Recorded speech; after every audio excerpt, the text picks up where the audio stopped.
Good afternoon. My name is Assad Hafeez. I am an immigration attorney practicing out of Sacramento, California. I have some case updates for you today, which you can see on my regularly updated website, my webpage. You can reach that webpage at www.legalstrategiescompany.com/immigration-updates. That's immigration-updates. That's where I have my immigration updates page. And I have a few of these cases listed on here. I'm going to go through them pretty quickly for your benefit here to stay educated about immigration law and the trends in modern immigration case law. Here we go. Martinez de Ryan versus Sessions. Martinez de Ryan versus Sessions. This was decided July 17, 2018. It affirmed an administrative decision which ordered an undocumented immigrant's removal from the United States on finding that the immigrant committed a crime of moral turpitude. The crime involved a previous case where she pleaded guilty to bribery for paying off a Nevada DMV official to issue fraudulent identification of documents. On appeal, the immigrant contended that the meaning of moral turpitude in the statute was unconstitutionally vague, but the Ninth Circuit rejected her argument and denied her petition for review. So, that lesson there is do not try to falsify documents, don't bribe. It can become an issue for your immigration case. And in the Ninth Circuit, that will be deemed a crime of moral turpitude. That's going to cause major problems in your immigration filings. Prevent them from being granted. The next case is Hilton versus Sessions. This was decided July 20th, 2018.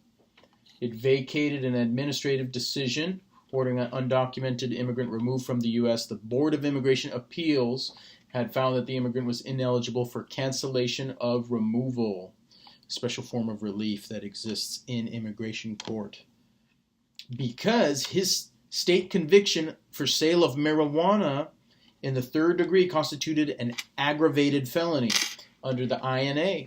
On appeal, the Second Circuit agreed with the immigrant that his offense was not a categorically an aggravated felony and therefore vacated and remanded the board decision. So under the Second Circuit, this was not an aggravated felony. That's good news. But that's for the Second Circuit. Okay, I have another case called, this is a big one, Martinez Cedillo versus Sessions. Martinez Cedillo versus Sessions.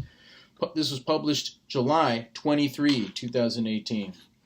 This affirmed that an immigrant was subject to removal, deportation for the U.S. after he was convicted of a felony, child endangerment for driving under the influence, a DUI, with his child in the car who was not wearing a seatbelt.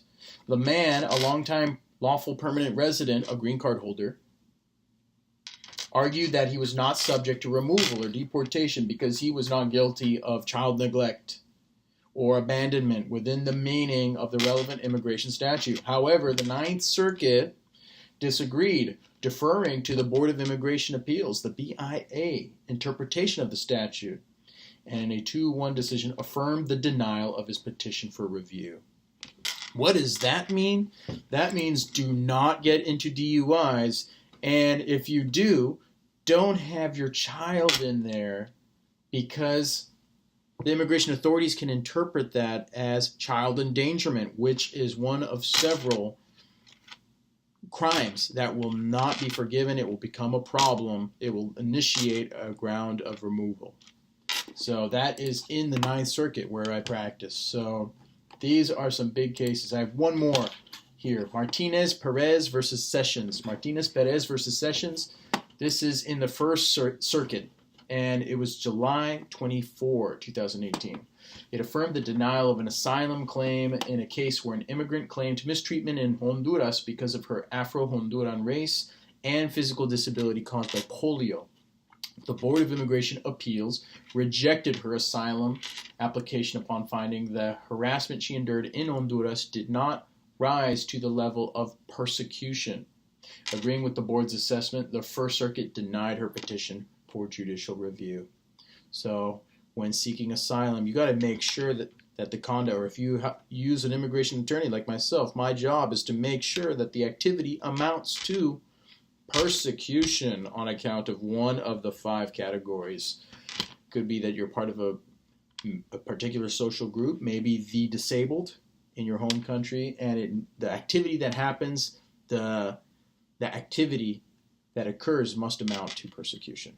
That's it for today. Again, my name is Assad Hafeez. I'm an immigration attorney, and I can be reached at 916-836-5755 for any of your immigration questions or needs. I appreciate the time. Take care.